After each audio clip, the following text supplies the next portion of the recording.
नमस्ते, मेरा नाम सृष्टि है और आप देख रहे हैं हेलो नवलगढ़। और आज अपने साथ में जूम मीटिंग के माध्यम से मनीषा जुड़ रही है, जिन्होंने री नीट 2026 में अपनी कड़ी मेहनत, परिवार के सहयोग और टीचर्स के सपोर्ट से सफलता हासिल करी है।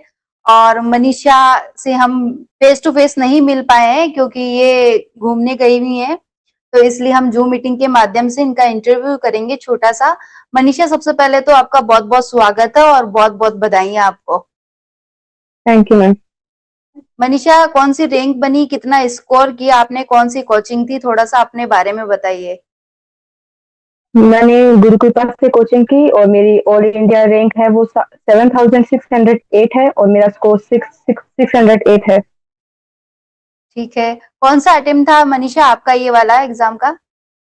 मैं मेरा फोर्थ अटेम्प्ट था ये। और था, और रीनीट और हुआ। फिर खुद को मानसिक रूप से कैसे रेडी किया, क्योंकि रीनीट हुआ है नीट देने के बाद में भी। मैम पहले तो बहुत ज्यादा स्ट्रेस हुआ कि मतलब जो 3 मई को पेपर हुआ था उसमें अच्छा स्कोर था।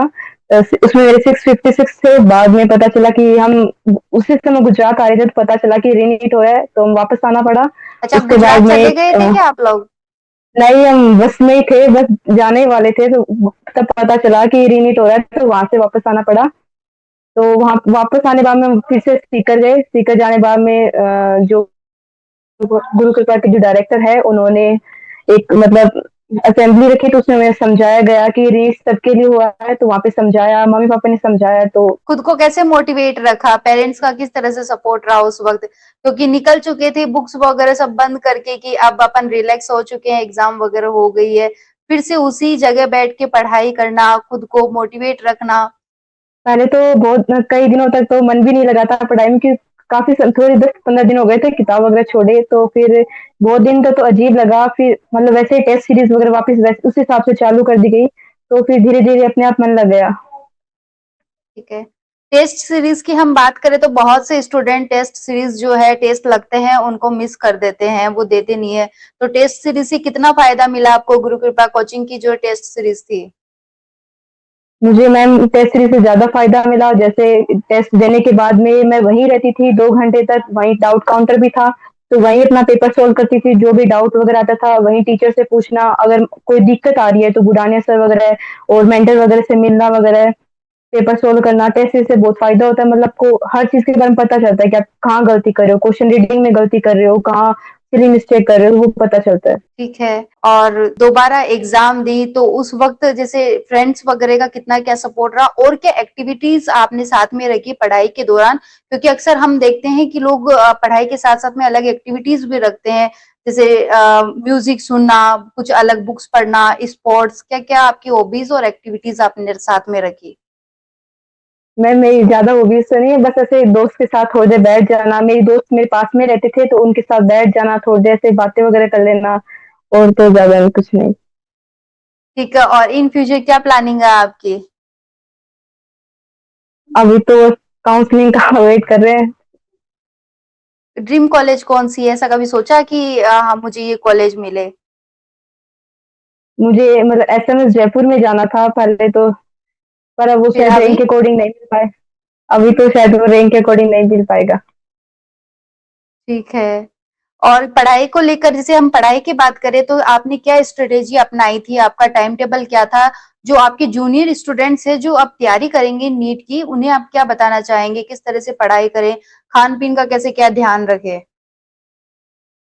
मैं तो यही कहूंगी कि जो बुढ़ाने सर कहते हैं उसको फॉलो करना चाहिए, क्योंकि बुढ़ाने सर सब कुछ बता देते हैं। जब स्टार्टिंग में क्लास चलती है तो उस क्लास में सब कुछ बता देते हैं, तो और बुढ़ाने सर को जैसे हम फॉलो करते हैं ना तो सब कुछ अपने आप हो जाता है। जैसे संडे, हर संडे टू संडे टेस्ट लगते हैं, और बीच में मेरे वेनेसडे को भी टेस्ट लगे थे तो उन टेस्ट को देना और उनके डाउट सारे सोल्व करना, और जो क्लास में पढ़ाया क्लास में ध्यान देना, अच्छे से टीचर से डाउट पूछना, और घर पे जाके जो पढ़ाया उसको ढंग से पढ़ना। बस यही सब। और कोचिंग टाइम के अलावा आपने कितनी देर पढ़ाई करी है घर पे? कोचिंग टाइम के अलावा मैं 8 घंटे तो पढ़ ही लेती थी। ठीक है। और आज सोशल मीडिया का जमाना है, सभी लोग सोशल मीडिया पे एक्टिव एक्टिव रहते हैं, क्या आप सोशल मीडिया से दूरी बनाए रखी या फिर सोशल मीडिया पे एक्टिव हाँ। थे? नहीं मैम, मैं सोशल मीडिया पे नहीं थी, मेरी मम्मी मेरे साथ थी तो मैं फ़ोन का यूज़ नहीं करती थी। मेरी मम्मी थोड़ी ठीक है। स्ट्रिक्ट है फ़ोन के खिलाफ, तो फ़ोन का यूज़ नहीं करती। अभी तो दिला दिया? हाँ हाँ, अभी दिला दिया। ठीक है। और मनीषा, फैमिली के बारे में भी थोड़ा बहुत बताइए। आपके मम्मी और आपके पिताजी जो है वो क्या करते हैं, किस तरह से उनका भी सपोर्ट रहा है, क्योंकि 4 टाइम्स आपने नीट का एग्जाम दिया है, उनका काफी सहयोग रहा होगा आपको मोटिवेट रखने में। हाँ मैम, मेरी मम्मी मेरे साथ ही रहते थे, वो एक हाउसवाइफ है, उन्होंने मुझे बहुत ज़्यादा सपोर्ट किया। और मेरे पापा हैं, वो अहमदाबाद में फैक्ट्री में सुपरवाइज़र हैं, वो अहमदाबाद रहते हैं। और मेरी ठीक मम्मी ने है। मेरे को हर बात पे सपोर्ट किया, टेस्ट वगैरह में, हर चीज़ में सपोर्ट किया।